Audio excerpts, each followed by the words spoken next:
Well,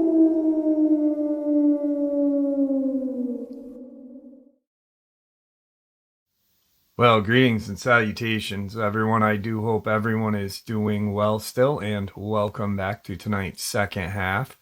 Before we jump into it, a couple links quick. As many of you know, I rely on Patreon, PayPal, channel membership, and the merch to help the channel to continue to grow and go. Links to Patreon, PayPal, and channel membership is in the description below. Merch displayed directly under the video. Also, Dogman, Frightening Encounters, Volume 1 through 3, the audiobook versions.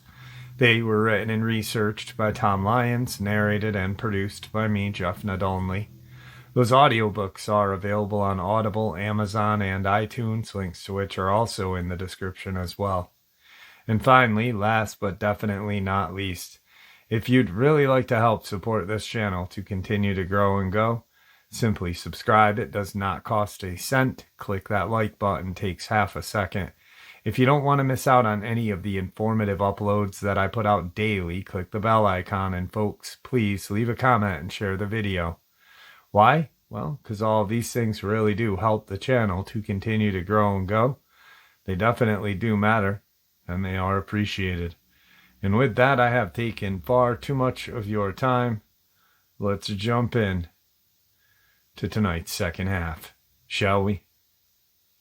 Days ago, I was discussing how one of the cases that I had shared here on this channel really affected me and my kind of thought on how the government and the Dogman essentially act together almost in unison. Like one does something, the other kind of covers it up. And I believe it was when I was discussing the Texas MUFON case where the government sent a Dogman to kind of intimidate a gentleman who had video of a UFO over Texas. Now, I had mentioned a case and said, the father named Jesse and his experience. Some people were asking what that case was. And I cannot fully give a explanation of the case unless you hear the experience. And this is one of the most tragic experiences I have ever shared on this channel. Here it is. The man his name is Jesse. That is his real name. And I will not share his last name. He is born and bred West Virginian. Wife, son, 1988. He lived in a very poverty-stricken area. It was hard to make ends meet, but he did. He worked countless hours, odd jobs here and there, doing whatever he needed to do for his wife and son. He had bought a home from his grandmother, and he bought his grandmother's home. His wife worked at a grocery mart. This is about 2 hours after the conversation, so I'm a little shaky still. And those of you who read the community post know what I'm talking about. This is literally the hardest conversation I ever had. I had tears welling up most of the conversation with him. And a lot of laughs too, actually. It was an emotional conversation with Jesse. So 1988, his son is 9 years old. And which is crazy because in 88 I was 12. So we were about pretty close to the same age. And because he worked so much and so many hours doing whatever, garage work, farm work, just so he made sure that his family had what they needed, and the little bit of creature comforts they could afford. When he had time off, he would spend it usually camping with his wife and kid, his son. And because he felt like that was the best chance of bonding, teach him how to fish, teach him how to track, teach him, just basic getting outdoors, breathing the fresh air, getting away from, just the cartoons. And, it was well before the internet. And they had this little area that they would go to along this little creek that was right on the West Virginia, Pennsylvania border. Marshall County, West Virginia, and the Rich Hill Township, Pennsylvania. Now, there's also a wildlife management area out there, and it's not really illegal and not really legal to camp there, but different times. We're talking 35 years ago, and so it wouldn't be like nowadays where NCON or DEC, state trooper, whoever would come in and be like, you got to get out of here. You're going to jail. This was different, and so they set up camp. It was the summer of 1988. They set up camp. It was him, his son, and his wife. And first and foremost, he has only shared this with a very select few people. His wife took her life in 1997 because of the hardships and trauma that was endured after this camping trip. His family knows about it, obviously, and a very few select friends. So he really had, he hated me. he said it right out for the first 5 minutes of our conversation. I really hated you, Jeff. I hated how you were upbeat and the shall we and this and that. He said, but I watched other channels. I'd jump over to your channel every once in a while, just to hear what you were doing, hear some information, this and that. And after listening to you and getting past the shall we and the upbeatness and this and that, he said, I really felt like you were a decent individual. Then, of course, he heard about me having custody of my daughters and raising the girls by myself and this and that. And he said, it took me a long time to even want to even reach out to anybody. He goes, but I never thought it would be you. And which was, how do you respond to that, right? So anyway, he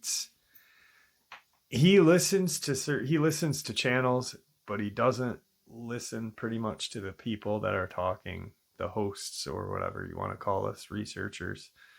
I'm a researcher. I view myself first and foremost as a researcher. The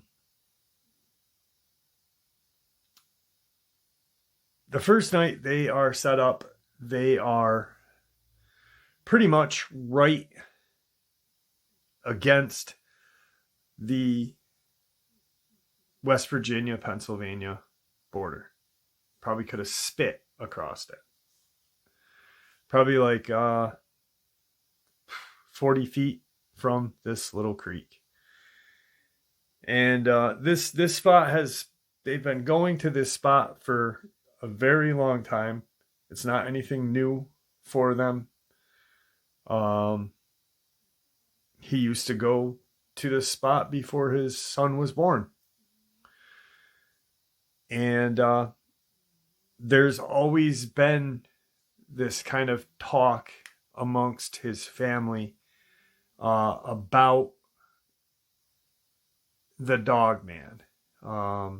They never called it Dogman. They called it werewolf. And he never really thought they transformed because, you know, if you think about it, a transformation is very, very unlikely. Muscles would be destroyed, bone structures.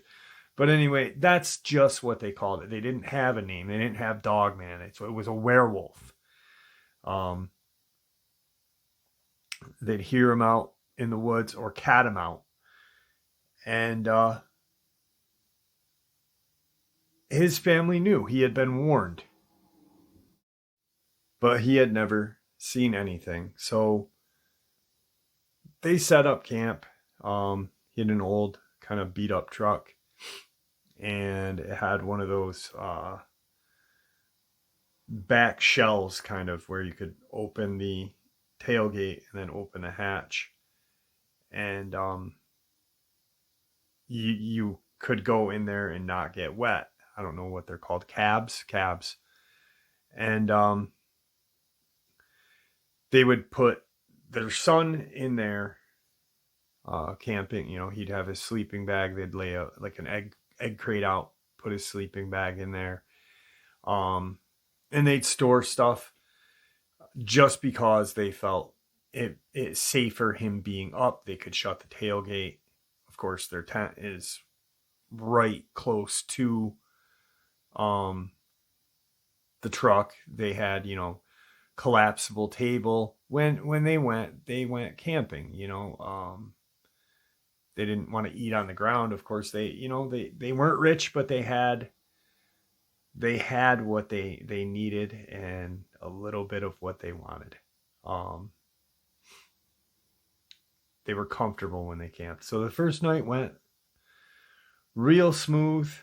They got there and set up, did a little fishing, and they had whatever. He doesn't remember, obviously, what they ate.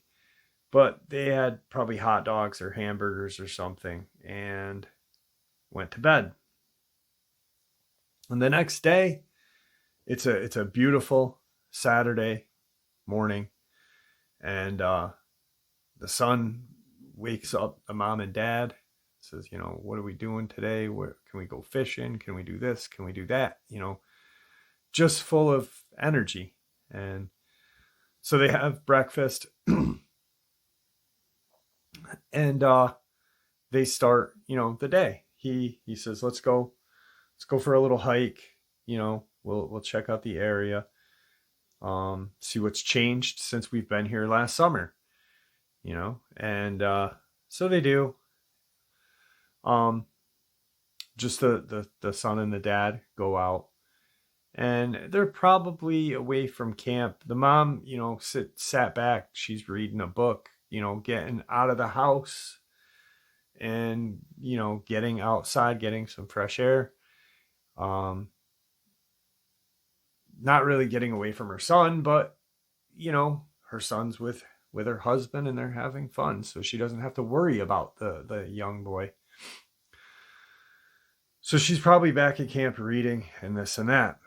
Well, when they end up coming back, the son and dad, Jesse, his wife is just shooken right up. And he says, you know, Carol, what is wrong with you? What you're pale white. You look like you saw a ghost. And she's insisting that they leave. She's like, I want to leave. I don't feel safe here. This is 3:30, 4 o'clock in the afternoon. It's not even, we're talking 4-5 more hours till dark. And she is trembling. Now, they apparently went away from the Pennsylvania border and went up into this kind of like little area where the creek widens out pretty close to the wildlife management area. She had been cleaning up camp, getting some water from the creek, getting some dishes done, and she, on the Pennsylvania side by the creek, observed this large wolf. It was quadruped, but it was the size of a donkey. Not as big as a horse, but not as small as the biggest dog. So in between, a donkey. And it doesn't do anything. It just watches her from the opposite side of the creek on the opposite side of the border, which is an imaginary line, and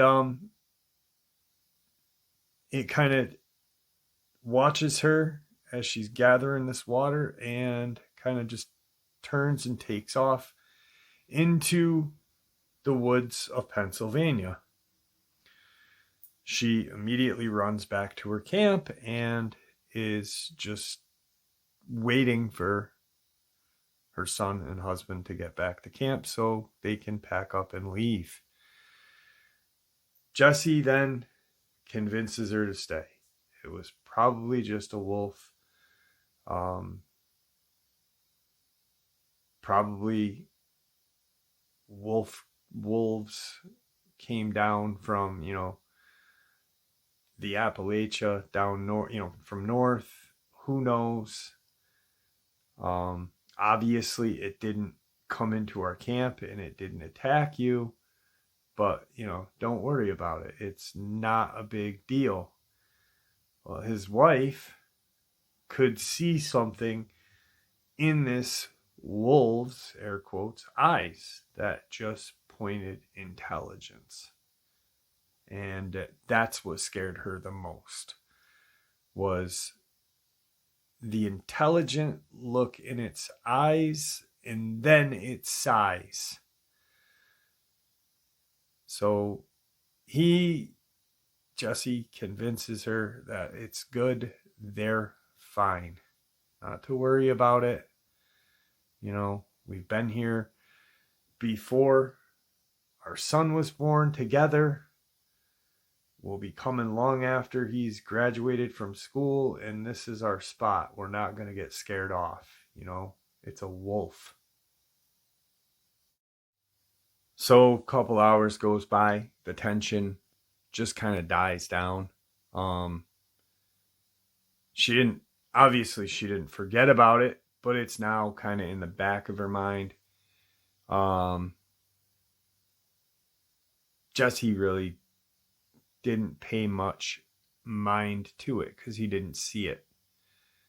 He believed his wife, but he didn't see it, so he was not really mindful of it. He had a firearm with him. He he wishes he had brought in a different firearm with him, but he did have a firearm with him. Just not as powerful as it should have been. And he had just brought something for snakes. And if, he needed to scare off something, he could just shoot in the air or at it if it was a wild animal and scare it. He had a little .22 pistol. Because once again, he and his wife had been coming here for years. you know, the son is 9, and they'd been coming here probably 12, 13 years prior, or not prior, but, 4 years prior. So at least 12 or 13 years now, and never had anything, never saw any people, never had a thing go wrong. So she's doing a little better now. It's in the back of her mind. They're having, listening to the radio. The son's doing his marshmallows, and, just after dinner, just hanging out. They've got a 5-gallon bucket that they'd put their silverware and camping plates in, that had some water in it to let it soak.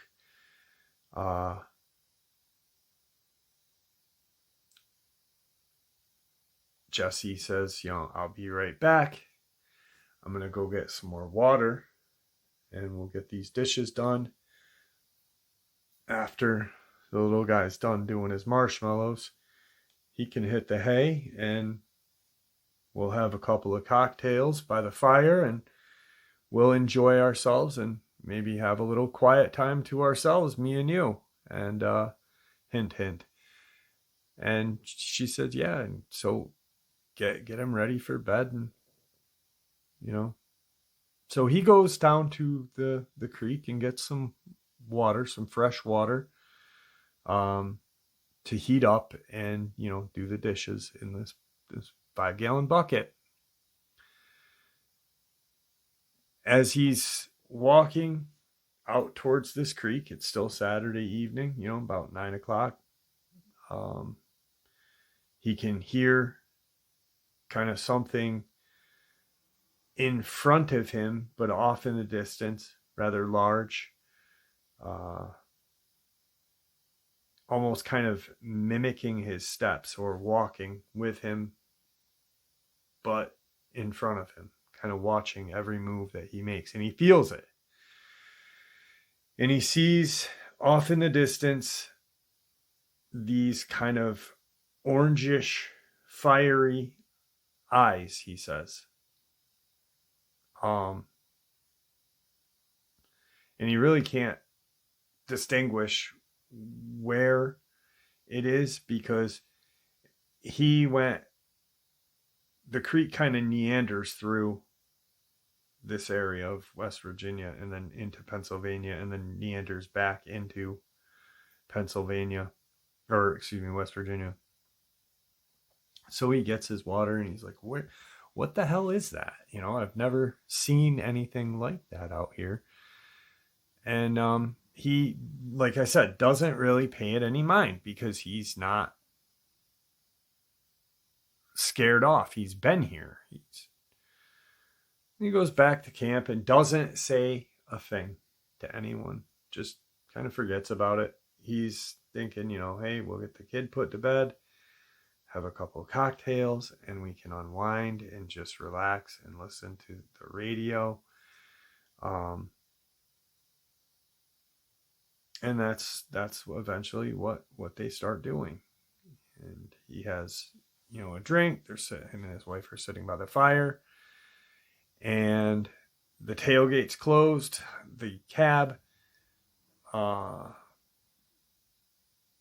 of upper part is open, so some air can get in. But when they go to bed, they're going to close it and latch it, so the little boy is safe. As they're sitting there by the fire, they're kind of propped up against this like log thing, and he can see the eyes again, these just fiery orange eyes out in the distance, and they would be looking towards the Pennsylvania side of their camp. And he says, I don't mean to alarm you, but do you see the eye shine out there? And she says, yeah, what is that, Jesse? And, he's like, I don't know. I don't know. I think we're okay. We're fine. We've never had anything happen. Let's just, if by chance it starts coming closer and it acts in a violent way, get in the back with our son. I'll close you guys in there and we'll drive out of here, and I'll come back the next day for everything that we left. I'll quick throw the water from the bucket on the fire and we're gone. So nothing happens that from that point till they go to bed. Nothing. They see it kind of move back and forth.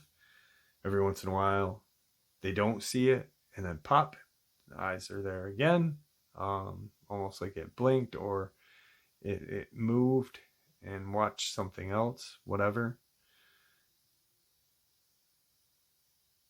They go to bed. About an hour and a half, maybe 2 hours into them finally zonking off, his wife wakes him up because she can hear some kind of movement outside in their camp area, and they can hear, or she can hear, this kind of heavy panting. He explained it to a dog on a hot summer's day, panting, but if that dog was in a kind of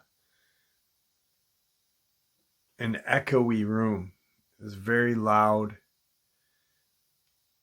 and it, wherever it was, because it had been on like one side, they could hear it walking at different locations of their small little camp setup that they had. But it seemed like this panting noise was right on top of them. Like it would be 20, 25, 30 feet from their tent. And then, 5 minutes later, 15 feet behind their tent, which would put it closer to the truck. But it still sounded the same. The panting still sounded the same, like it was right on top of them. He yells out, yeah, get out of here, thinking it's coyote, or this large wolf-like dog thing that his wife saw. They don't hear it. They don't hear any noise. They kind of hear like this scuttle and nothing. So he's tired. She's tired. He falls asleep like the typical man, he said. And of course, she stays up listening just to make sure, she's in mama bear mode at this point. And she doesn't hear anything. So they're both now asleep, and morning hits. They get out of their tent, and he starts looking around the campsite for prints. Like, I want to see these. If there's a coyote or whatever, I would like to see their paw prints. And of course, they check on their son, and he's still asleep. They got up at like 6. They're up early because they were, scared. When he finds the tracks, they are about the size of a medium-sized skillet. Like a 10-inch skillet. He covers kind of them up with sand from the ground and doesn't say anything to his wife. Just, we've got today, tonight, and we're leaving tomorrow morning, afternoon. Let's enjoy the last day and night of our trip, because it's going to be a while before I get any more free time. And he had contracts and stuff. Like I said, he did odd jobs. He'd work with garages doing work. He had a lot of like land maintenance and stuff. He really at the time was a kind of a jack of all trades, and teaching himself as he went along, whatever he hadn't learned from older relatives and stuff. So he just wants to make the best of the day. And little boy gets up, has breakfast. What are we doing today again, Dad? What are we doing again? Yada, yada. You know how little kids are. So the plan of the day was to go fishing and, have Mom come, have a kind of a fish dinner tonight, eat what they catch, just have a good night, have a good day and a good last night. Something, they kind of have a routine of what they did every year. They end up going up. He makes the worst decision of his life at this point. And his wife is sat on one side of the creek, because if you go down by where their truck is and their camp is, you can cross over pretty easily. And then follow the creek with the other, him and his son on the other side. So she can watch them and still be close to camp. They go on the other side there, and he sets his son up on this like little kind of crook in the creek. And he's probably a good 100 feet from his son. His wife's right across, no less or no more than 50 feet. And they're all fishing.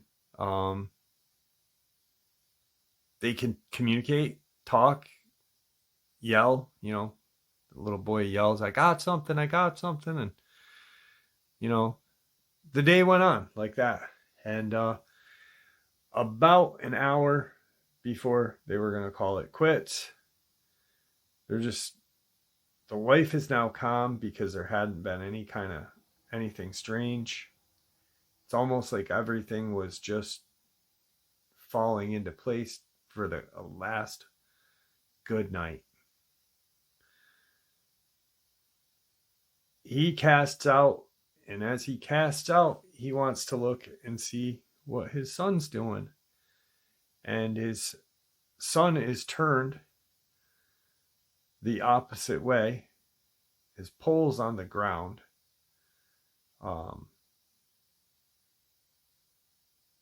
Facing the creek. He's turned around from the creek, but his pole's laying just right on the ground. He kind of yells, hey, pick up your pole. If you get a bite, it's going to drag your pole in the water and you're going to lose your pole. And his son doesn't respond. And he's just like looking at something, kind of moving his head. And he looks across the creek and he sees his wife stand up and start to walk in a way that she could be closer to her son, but the creek is separating them, and where this creek is, it's now deeper and wider, and it would take her more time to get to him. And he sees this look of fear on her face. And he then gets up, drops his pole, unclips his gun out of his holster and starts to kind of walk, because he now sees the wife. He's now concerned because her eyes are fixed on their son. He can't see because of the position the creek goes. And he starts walking towards where his son is. She screams this blood curdling scream, and all you see is this large bipedal Dogman come running out of the woods, and it grabs the little boy and picks him up like a football would, like a football player would a ball. Very quickly, the little boy is struggling.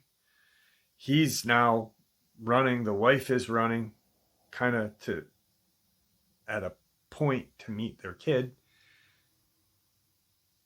No sooner does the Dogman have the little boy in this kind of scooped position, kind of like holding a football, like a football player would, it then drops to a all four position, but it's now only on three legs, still holding the little boy in the same kind of setting in the crotch of its, arm. And it takes off running. The little boy is screaming. He's yelling. She's screaming. She's, running across the water. She's, it's deep, not deep, but, 4 or 5 feet deep at that point. Maybe 10 feet wide.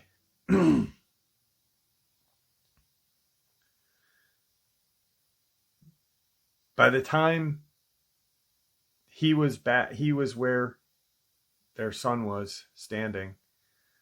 This creature was out of sight. And they could hear their son cry, scream for a couple of more, seconds, maybe a minute. And then it was dead silent. Just dead silent. No wind, no squirrels, not even the creek, he said. He said it was almost like time stood still and everything was quiet. His wife, of course, is hysterical. We need to, get our son Jesse. What the hell was that? Is he okay?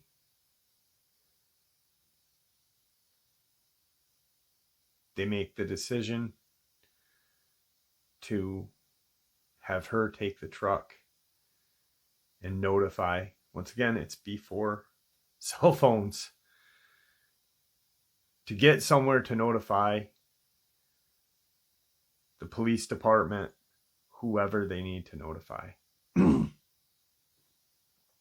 he'll stay behind tracking this thing that has his son. Hours go by. West Virginia State Police are on the scene. Pennsylvania State Police are on the scene. Department of Conservation is on the scene. They've located some tracks. The West Virginia state trooper, one of the state troopers, comments that that's one hell of a big track.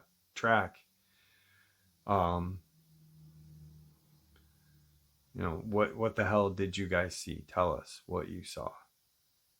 And the husband, Jesse, says, if I tell you, you're not going to believe me. But I got to tell you because you've seen these tracks.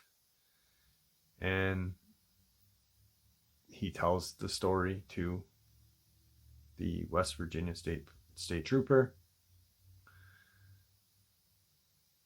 He's then pulled aside, almost It's almost like the search for the little boy stops for a second. Not just a second, longer than a second.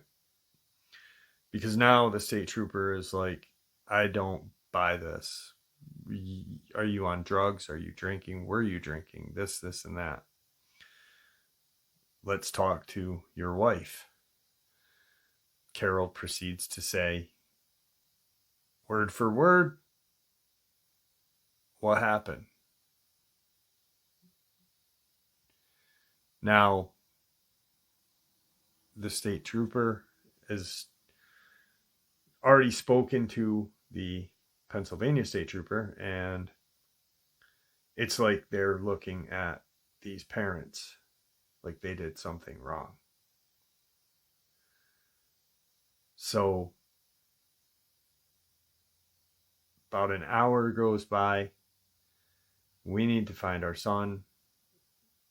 We need to figure out what you did to your son first, is said.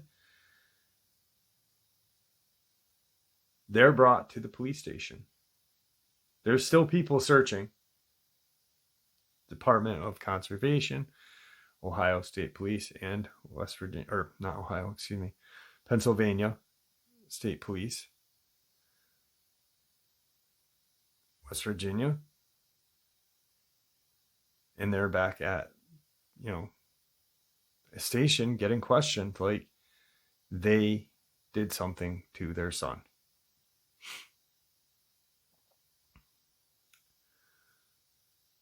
Probably dark now. There's a call over the radio. They found the little boy. I won't get into details, but he was not alive. He partially consumed. A lot of soft tissue was consumed. And a lot of weird tracks around the body. And the Pennsylvania State Police are communicating with the West Virginia State Police. Like, we've never seen anything like this. This is horrendous. There's no way a human could do this to another human, let alone a father and mother do this to their son. This is gruesome. The wife is hysterical. She is then brought to the hospital and put on a 72-hour psych hold by the West Virginia State Police. He's handcuffed and brought to the location. The body's not there because by then they had already moved the body. And it was almost like torture for this man. He kept repeating what he saw. It came from the woods. It grabbed my son. It scooped him up and cradled him in one arm and dropped to 3 legs because one had my son in it and ran away.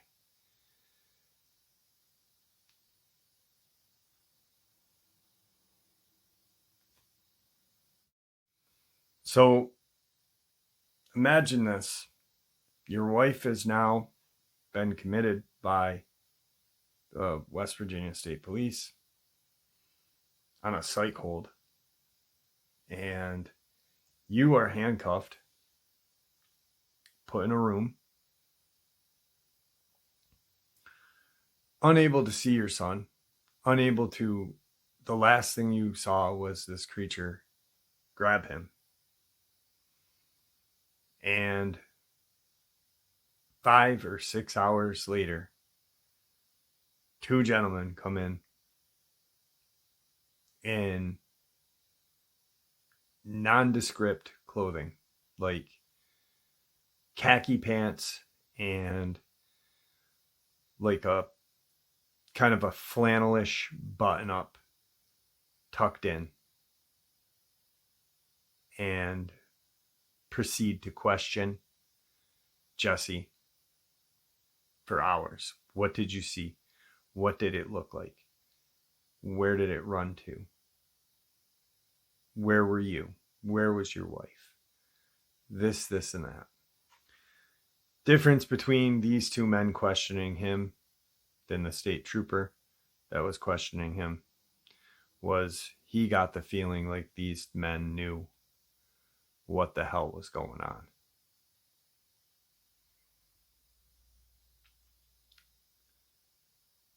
They go, apparently he doesn't know after the questioning is done. They then go to the hospital. He doesn't know this at the time. He's only, he's piecing this together after all of this, and talks to the wife. And they come back and say, listen, your son was taken by a black bear. He was mauled. It's an unfortunate accident. And if you say anything other than what you are told right now, we will make it look like you did this. We will tell the public that you are an alcoholic, that you abused your wife and abused your son prior to, and you killed him, and you will go to jail. You will go to prison. Unless you go along with the story we are telling you what happened. Your son was taken, mauled by a bear. You had a .22, and you couldn't stop it.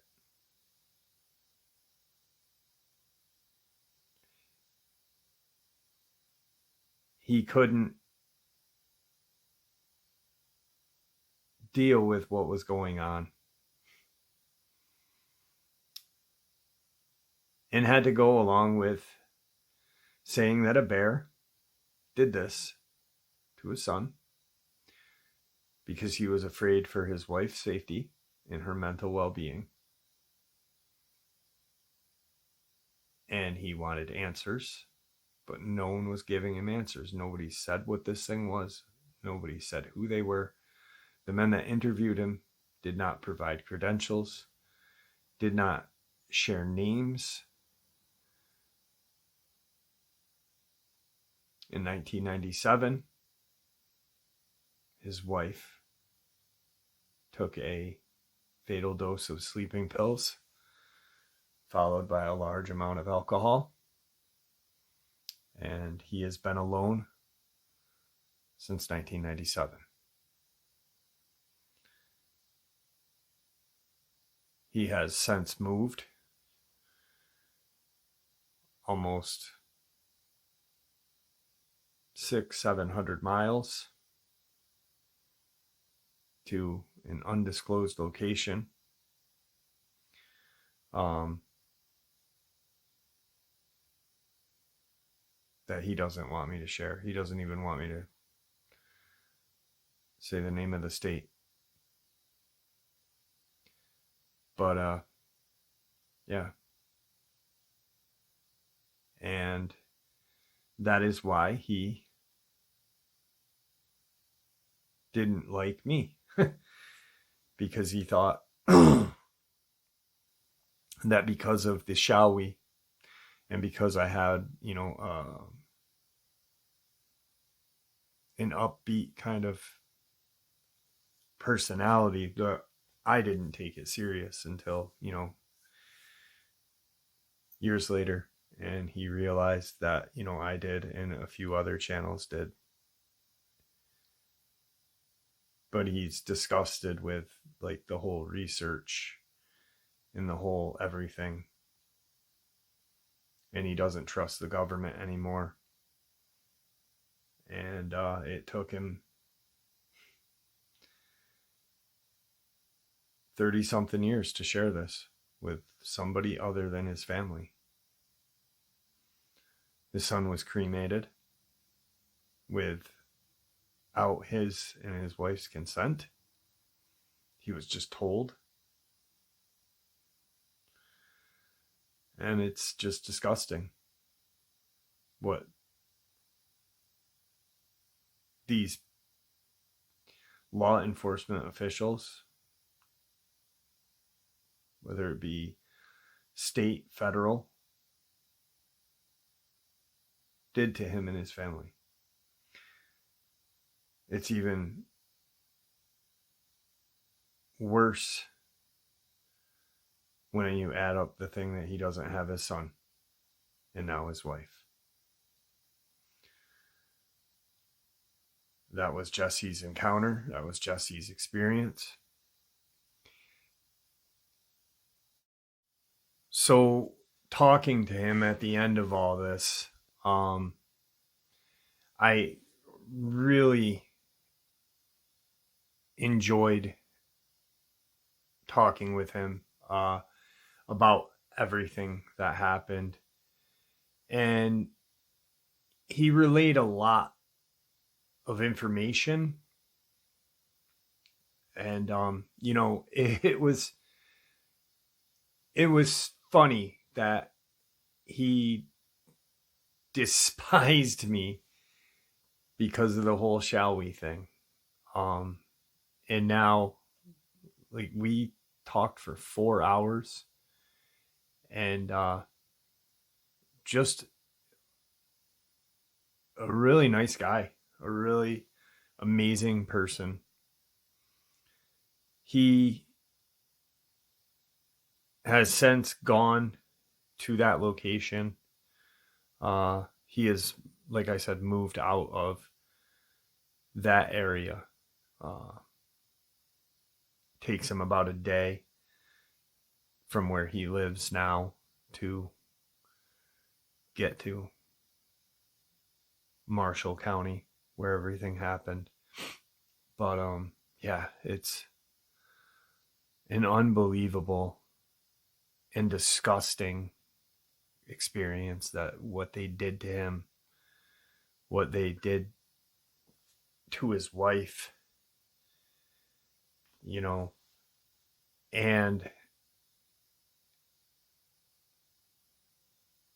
the saddest thing that he said to me during that conversation wasn't the fact that he lost his son and later lost his wife. The thing that made him break down the worst was that his son, it's almost like his son will never be remembered because it was blocked out of history. There was no news write-up. There was nothing. He almost said that he wishes that he disagreed with what they said, because at least that way his son's memory would be,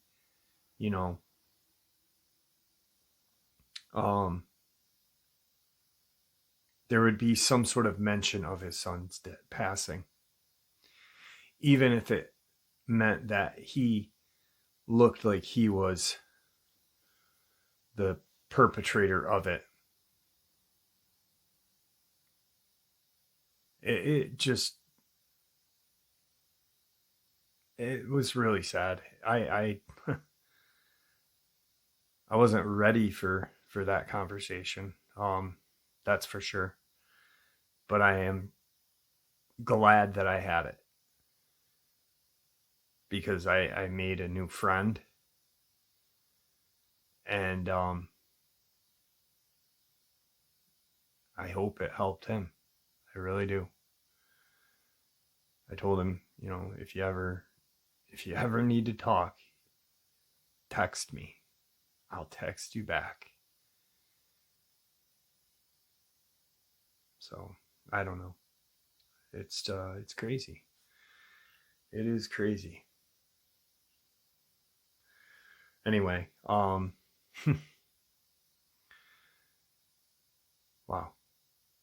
Guys, thank you for supporting this channel. Your support is really what makes this channel so special, and really what makes it special for people like him, people like Jesse, to come on and, you know, share with me, to share with you, because he knows that there won't be any judgment. He's doesn't live in fear today of the Dogman or the government. He just doesn't want to, you know, he just doesn't want to share his location of where he is, because he doesn't live in fear. He lives in distrust. And there you have it, folks. I hope you all enjoyed tonight's second half as much as I enjoyed sharing it with you. I'd like to thank you all for supporting the channel. It is your support that helps this channel to continue to grow and go, and what gives us all a place and a chance to share our experiences and theories judgment-free. Everyone is simply treated with the respect that we deserve. Please stay safe, happy, healthy, and ever vigilant, keeping an eye on our children, pets, family, and friends. These creatures are real. These events have happened. Share this information with those you love and care about, and it may just help save their lives someday. Until next time, never stop asking questions, never stop searching for the truth, and God bless you all.